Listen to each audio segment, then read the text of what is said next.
اب نوٹ کر لیجئے، یہ کتابیں اگر آپ پڑھنا چاہیں تو کتاب الملاحم میں پڑھیے۔ بدترین عذاب عربوں پر آیا کھڑا ہے، سروں پر تنا ہوا ہے، بدترین۔ ایسی جنگ ہونی ہے الملحمۃ العظمیٰ، جس کو کہ میں بھی آپ کو گواہی پیش کر دوں گا، جسے کہا گیا ہے دی لاسٹ کروسیڈ۔ بش نے بھی کروسیڈ کا لفظ بول دیا تھا، پھر واپس لیا اس نے۔ نکل جاتی ہے جس کے منہ سے سچی بات مستی میں، فقیہ مصلحت بین سے اور ہندے بادہ خار اچھا، کروسیڈ کہہ کر پھر واپس لیا۔ یہ کروسیڈ، اس کے اوپر جس قدر نقصان ہونا ہے عربوں کا، گریٹر اسرائیل بنے گا، یہ عراق، شام، اردن، سعودی عرب کا کچھ شمالی علاقہ، ترکی کا جنوبی علاقہ، مصر کا صحرائے سینا، اور اس کے ساتھ ہی جو بہترین اس کا زرخیز ترین علاقہ ڈیلٹا آف نائل، یہ سب یہودیوں کے قبضے میں جائیں گے۔ اس کو حدیث میں کہا گیا الملحمۃ العظمیٰ۔ عیسائی 80 علم لے کر ہے مسلمانوں تم پر حملہ آور ہوں گے، اور ہر علم کے نیچے 12,000 فوج ہوگی، 9.5 لاکھ فوج۔ یہ نیٹو کی تیاری کس کے لیے ہو رہی ہے؟ جب یو ایس ایس آر کا خاتمہ ہوا تو پوچھا گیا تھا نیٹو چیف سے، اب کس لیے؟ تمہارا وہ دشمن تو ختم ہو گیا، اب ہمیں اسلامک فنڈامنٹلزم سے نمٹنا ہے۔ وہ جانتے ہیں خطرہ یہی ہے، اب اسلام ابھر سکتا ہے، مسلمانوں کے سینوں کے اندر وہ آگ ہے، اوپر خاکستر آ گیا ہے، تمہیں اٹھانا بیٹھنا، یہ اندر تو انگارہ ہے، اوپر سے راکھ ہے، اس سے دھوکہ نہ کھا جانا ان کے دلوں کے اندر۔ اور بش نے کہا تھا مسلمان چاہتے ہیں کہ ہسپانیہ سے لے کر انڈونیشیا تک نظام خلافت قائم کریں، اور میں حیران ہوا تھا کہ اس کمبخت کو ہسپانیہ کا خیال کیسے آ گیا؟ ہمیں تو کبھی آتا ہی نہیں، اب ہم تو بھول گئے، وہ تو 500 برس پرانی بات ہے جبکہ وہاں سے ہمیں نکال دیا گیا تھا۔ اگرچہ اقبال نے کہا تھا ہے ارض فلسطین پہ یہودی کا اگر حق، ہسپانیہ پر حق نہیں کیوں اہل عرب کا؟ ہسپانیہ میں تو 800 سال حکومت کی مسلمانوں نے، اور ابھی 500 برس ہی گزرے ہیں نا۔ یہودی تو ارض مقدس سے 2000 سال نکالے گئے، انہیں لا کے آباد کیا گیا، عربوں کے سینے میں خنجر پھونک دیا گیا۔ وہ چھوٹا سا ملک جو چاہتا کرتا، کوئی پوچھنے والا نہیں۔ امریکہ جیسے اپنے بیٹے کی حفاظت کرے ویسے کرتا ہے اس کی۔ اور حضور نے فرمایا ہے وہ جنگ جب ہوگی تو ایک باپ کے اگر 100 بیٹے ہوں گے تو 99 ختم ہو جائیں گے، ایک بچے گا۔ یہ حدیث ہے، حدیث ہے صحیح۔ اور آپ نے فرمایا ویل للعرب من شر قد اقترب، عربوں کے لیے ہلاکت ہے، عربوں کے لیے بربادی ہے اس شر سے جو قریب آ چکی ہے۔ اور آج جس طرح انہوں نے ان کی تہذیب کو اختیار کر لیا ہے، دبئی جا کر دیکھیے، بدترین مغربی معاشرہ جو ہے وہ دبئی کے اندر ہم نے قائم کر کے دکھا دیا۔ اب سعودی عرب اس راستے پر بڑھ رہا ہے۔ اور اس کے بعد نمبر 2 پر جو ہے ہم پاکستانی ہیں، لیکن میں اس کے وہ پہلی بات جو کہہ رہا ہوں وہ تو یقینی ہے، اس میں تو احادیث صحیحہ موجود ہے۔ اگرچہ اس کے بعد پانسا پلٹے گا، پھر حضرت مہدی کا ظہور ہوگا، حضرت عیسیٰ کا نزول ہوگا، اور وہ گریٹر اسرائیل گریٹر گریو یارڈ بنے گا یہودیوں کا، ایک ایک یہودی قتل ہوگا اور دفن ہوگا۔ یہ بات میں ہونا ہے، میں پہلی بات برس کر رہا ہوں۔ وہ پانسا پلٹے گا جب پلٹے گا، ابھی جو سامنے ہے وہ کیا ہے؟ جس ملحمۃ العظمیٰ کہا حضور نے، جسے آرمگیڈون کہتے ہیں عیسائی۔ آرمگیڈون کی اگر کہیں جا کر آپ دیکھیں گے، آپ ڈکشنری میں مانی تو کیا لکھا ہے؟ A very big war which will be fought between the forces of evil and good before the end of this world۔ اس دنیا کے خاتمے سے پہلے خیر اور شر کی قوتوں کے درمیان بہت بڑی جنگ ہوگی۔ ارمجدون اسے کہتے ہیں عربی میں، اور آرمگیڈون اسے کہتے ہیں انگریزی کے اندر۔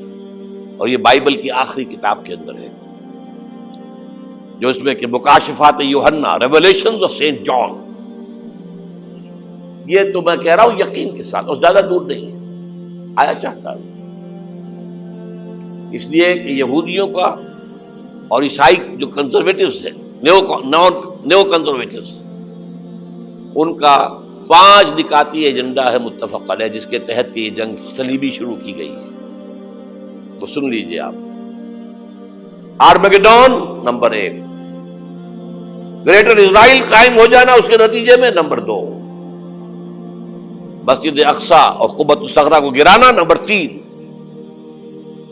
وہاں تھرڈ ٹیمپل، وہ مسجد جو حضرت سلیمان نے بنائی تھی 1000 قبل مسیح میں، پھر برباد کی تھی نبوکدنضر نے، دوبارہ بنائی گئی، پھر دوبارہ ختم ہوئی 70 عیسوی تک گری پڑی. ان کا خانہ کعبہ گرا ہوا ہے 70 عیسوی سے لے کر آج تک. ایک دیوار ہے ویلنگ وال، جہاں جاتے ہیں، روتے ہیں، پیٹتے ہیں، ماتم کرتے ہیں، وہاں وہ بنے گا تھرڈ ٹیمپل.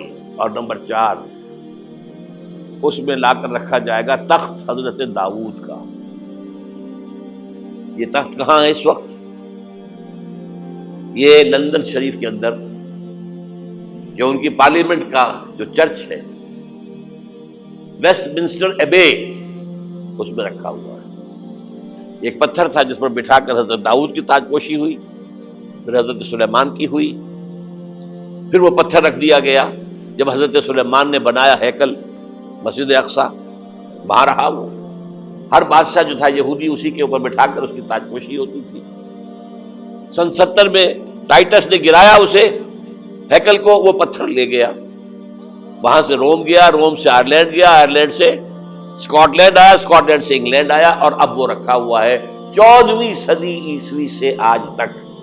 وہ ویسٹ منسٹر ایبے میں رکھا ہوا، ایک کرسی کی سیٹ میں اسے بنا دیا گیا ہے تخت کی شکل میں. اب انگریزوں میں کوئی ملکہ ہو، کوئی بادشاہ ہو، جس کی بھی تاج پوشی ہونی اس میں ہو، یہ لا کر رکھا جائے گا تھرڈ ٹیمپل میں. اور اس پر یہودیوں کے خیال کے مطابق ان کا مسیحا آئے گا جو مسیح دجال ہوگا. عیسائیوں کے خیال کے مطابق حضرت عیسیٰ آئیں گے، وہ ہمارا بھی خیال ہے حضرت عیسیٰ آئیں گے علیہ السلام. بہرحال یہ تو بعد کی باتیں ہیں نا. اس وقت جو میں عرض کر رہا ہوں، عربوں پر بہت بڑا عذاب، اور پاکستان کا معاملہ البتہ یہ ہے، میں یقین سے نہیں کہہ سکتا. ہینگنگ ان دی بیلنس، ہو سکتا ہے اللہ تعالیٰ ہم پر رحم فرمائے، ہو سکتا ہے، اگرچہ اس کی کچھ شرائط ہوں گی. چمن کے مالک اگر بنا لیں موافق اپنا شعار، اب بھی چمن میں آ سکتی ہے پلٹ کر چمن سے روٹھی بہار، اب بھی ہو سکتی ہے. اور یہ بھی ہو سکتا ہے کہ اللہ تعالیٰ نے معجزانہ طور پر ہمیں ملک دیا، ہم نے اللہ سے بدعہدی کی، وعدہ خلافی کی، غداری کی، لہذا سزا دی جائے اور ہم سے یہ ملک چھین لیا جائے. It's just possible. دور نہ سمجھے، اسے انہونی بات نہ سمجھے. جو گھیراؤ ہو رہا ہے آپ کا، آپ کے مغرب میں نیٹو فورسز اور مشرق میں بھارتی فورسز گدھوں کی طرح بیٹھے ہوئے انتظار کر رہے ہیں پاکستان اور ڈسٹیبلائز ہو جائے، یہاں اور بدامنی ہو جائے. اب لاہور میں پھر آج دھماکے ہو گئے ہیں. 2 دن پہلے کا دھماکہ میں سہ کے آیا ہوا ہوں، آپ کے سامنے بیٹھا ہوں.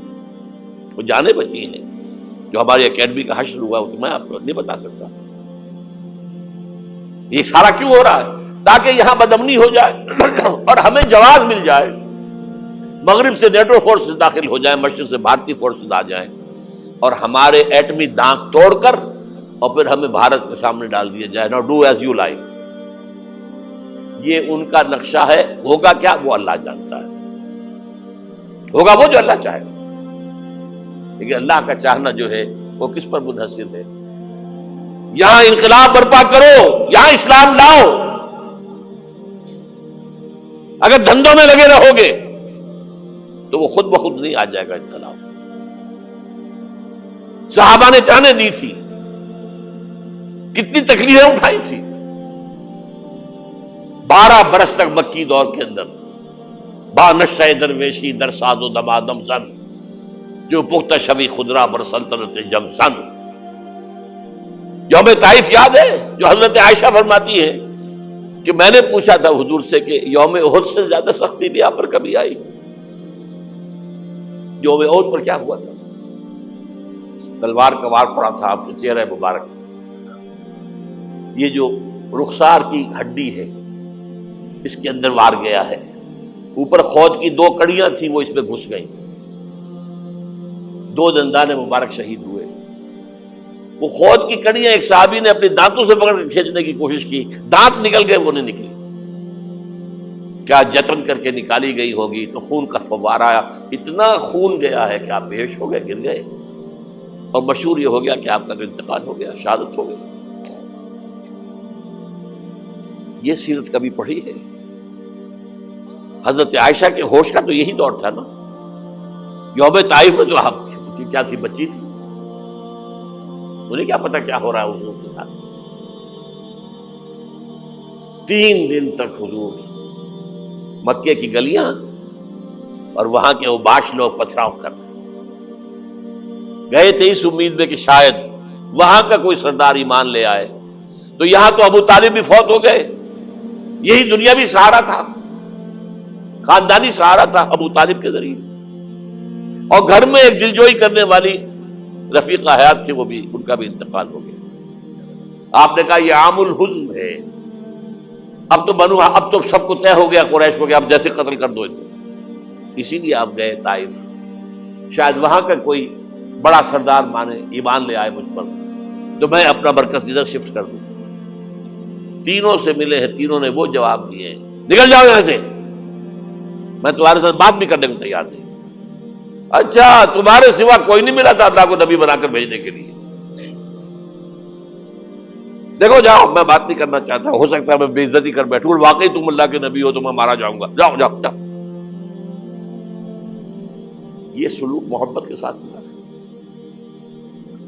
اور پھر چھوکروں کو، اسٹریٹ ارچنز جنہیں آپ کہتے ہیں، اشارہ کیا تھا، خبر لو ان کی، پتھراؤ ہو رہا ہے، ساتھ کوئی ہے ہی نہیں، ایک آدمی صرف، زید ابن حارثہ۔ اب سامنے سے پتھر آ رہے ہیں تو حضرت زید آگے آ جاتے ہیں، ڈھال بنتے ہیں، مجھے لگے پتھر حضور کو لگے، آپ پیچھے سے آ رہے ہیں، چاروں طرف سے تو ڈھال نہیں بن سکتا ایک شخص، جسم لہو لہان، خون جا کر جوتیوں میں جم گیا ہے، جوتی اتر نہیں دی۔ پھر وہاں سے واپسی پر جو دعا مانگی ہے، اللہم الیک اشکو ضعف قوتی وقلت حیلتی وہوانی علی الناس، اے اللہ تیری جناب میں فریاد لے کر آیا ہوں اپنی قوت کی کمی کا، اپنے وسائل کی کمی کا، اور جو ذلت و خواری ہو رہی ہے لوگوں کے سامنے، الا ملتقنونی، مجھے کس کے حوالے کر دیا ہے، الا بعیدی یتجہمونی، یہ میرے اوپر ہجوم کر کے آ جائے، حملہ کرے، اور عدو من لگتا امرے، یہ دشمن کے حوالے میرا معاملہ کیا، جو چاہے کر دے وہ۔ لیکن پھر عبدیت غالب آتی ہے، ان لم یکن علی غضبک فلا ابالی، اللہ اگر تو ناراض نہیں ہے تو مجھے کوئی پرواہ نہیں، سر تقدیم خم ہے جو مزاج یار میں آئے، مجھے اندیشہ یہ ہے کہ تو ناراض تو نہیں ہوگی۔ یہ تکلیفیں جھیلی ہے، سینکڑوں صحابہ نے جانوں کا نذرانہ پیش کیا ہے، احزاب کی جنگ میں فاقوں پر فاقے ہو رہے تھے، اور ان فاقوں کی حالت میں خندق کھودنے کا حکم ملا ہے، لوگوں کی کمریں دوہری ہو رہی ہیں، پتھر باندھے ہیں اپنے پیٹوں سے، اپنی چادروں کے ساتھ کس کر کمر دوہری نہ ہو جائے، اور جب صحابہ کدالیں چلا رہے ہیں تو کیا کہہ رہے ہیں، نحن الذین بایعوا محمدا علی الجہاد ما بقینا ابدا، اللہم لا عیش الا عیش الاخرہ۔ صحابہ کہتے تھے ہم وہ لوگ ہیں جنہوں نے محمد سے بیعت کی ہے کہ جہاد کرتے رہیں گے جب تک جان میں جان نکل جائے تو بات، اور جان ہے، چاہے ابھی بھوک سے کمر دوڑی ہوئی جا رہی، جان تو ہے۔ اور ایک دفعہ کہتے تھے اللہم لا عیش الا عیش الاخرہ، اللہ عیش، زندگی تو آخرت کی زندگی ہے۔